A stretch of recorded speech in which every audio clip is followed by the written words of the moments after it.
Hi, my name is Tim. I'm going to show you how you can use the new CluedIn platform to be able to clean data in a moment with our agents and get it out to some business intelligence reports. Let's try in under 10 minutes. Start by heading over to CluedIn.com, signing up for your free account, 15,000 records included, and $100 worth of our AI agents. I've signed up before I started this video, and I already have a blank account ready to go. I have some data that I'm going to pull in from my lake. So let's head over and pull in some data. I'm going to drag and drop this in from my lake, and we're going to put it into a folder called data. This is going to upload this and start processing this within the CluedIn platform. And we are going to now give this data to our AI agents to do the work. So let's head over to our files, and we can see our new files uploaded, ready for us to take a look. Now, there are all different types of data quality issues that exist within this data, and I'll give you a moment to see if you can spot them.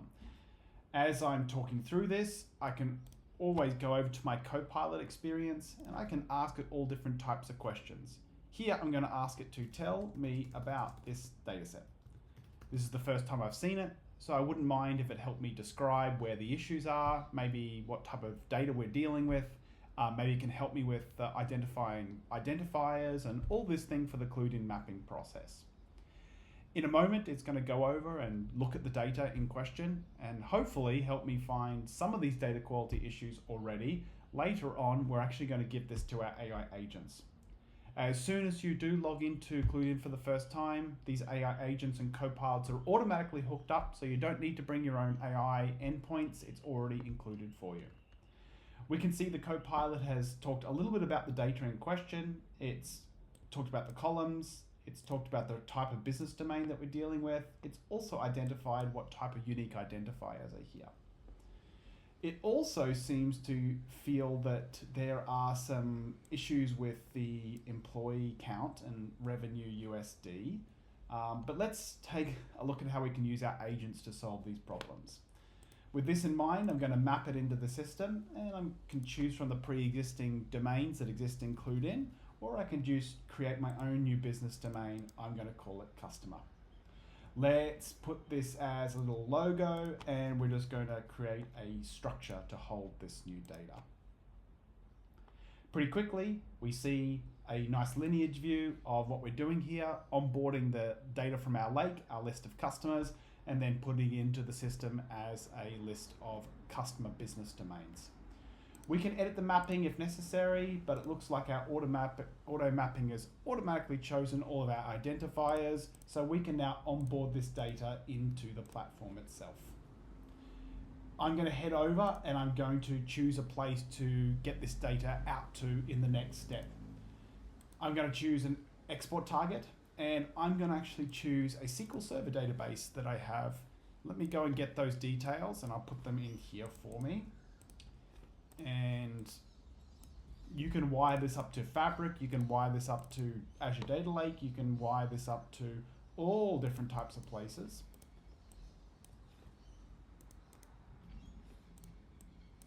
And there we go. Let's test connection.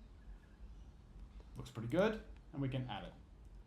So with all of the data quality issues still in the data, I'm going to set up an outgoing stream from CluedIn. We're going to call it clean clients. And we're going to choose what type of data we're wanting. We can simply choose where the business domain equals this customer data. We're going to send this to our SQL Server database. We're going to call it clean clients. And we're going to choose a synchronization mode. Here, I'm just going to put all of the different properties we have available for that data. We can see a preview or take a look at the data in question.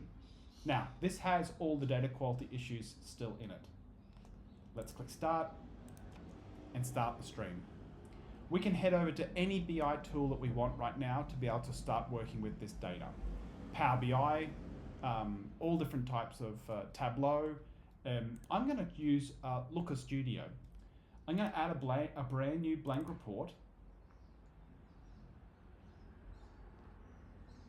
We're going to add some data. In this case, let's go find SQL Server. And I'll put my details in.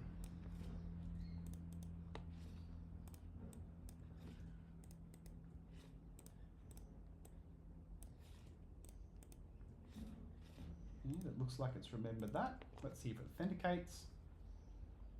Looks good. And we can see our clean clients table already available here in our canvas, so we can add that onto our report.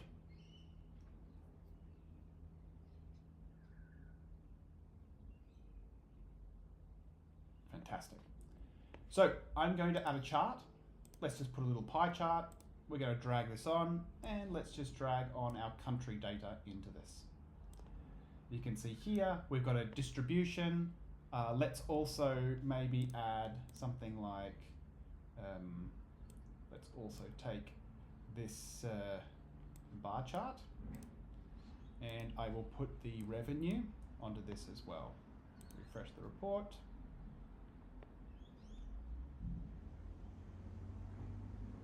Fantastic. Excellent.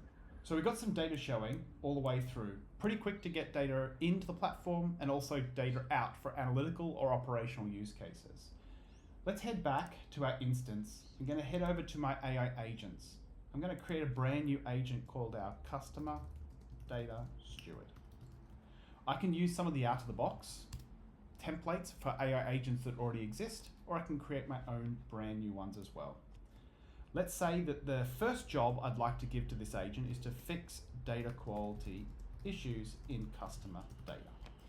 We can choose from all different types of models, highly accurate but more expensive, very efficient cost-wise but not as accurate, or somewhere in between. I'm going to start with our highly accurate model. Let's choose the fixed data quality skill. These are the kind of skills our agents can activate. And let's give it some instructions. Let's say, can you find all the data quality issues in this data and fix them? This is something that I would give to a Steward teammate to go off and do, but we can now ask our AI agents to do the same. Let's go get our customer data. We can drag on multiple different data sets if we want, and let's put all of our different columns of data on. We can now drag and drop this onto our canvas. We can see a nice preview of what it's going to, the job that it's actually going to do. And then we can enable this and we can run it. There is a live cost metric that is shown as this is running, so you can get a live view of how much these agents cost to run over a certain amount of data and do certain types of tasks. So right now, we're currently at about 2 US cents, and it looks like the job is done. So in total, it costs about 3 cents. If we head over to our results, we can actually see the agent has not only found every single data quality issue in this data. So for example, it has found that Munich is not in Austria, it's in Germany, and it's also provided some reasoning to me to help me make my decision as the owner of this data. You can see that it's also highlighted that it's turning Germany into the USA for Amazon, and it's also standardizing United States to the USA as well. So here I can actually select what types of things I'd like to approve, but it's done a fantastic job and I'm going to approve all. If we head to any of these records, let's go take Toyota and head to the history. You can see that the records that haven't been updated by the AI agents don't have a history entry from that. But if I head back to one of the records that did actually get updated, let's take Tesla, we can head to the history and you can see that the AI agent has actually caused an audit trail. I'm the actual author because I approved it, but a few seconds ago, this data steward changed the value from Austin to Austin, spelt correctly. In fact, I can click on the city column over here and you can see that audit trail for a record level.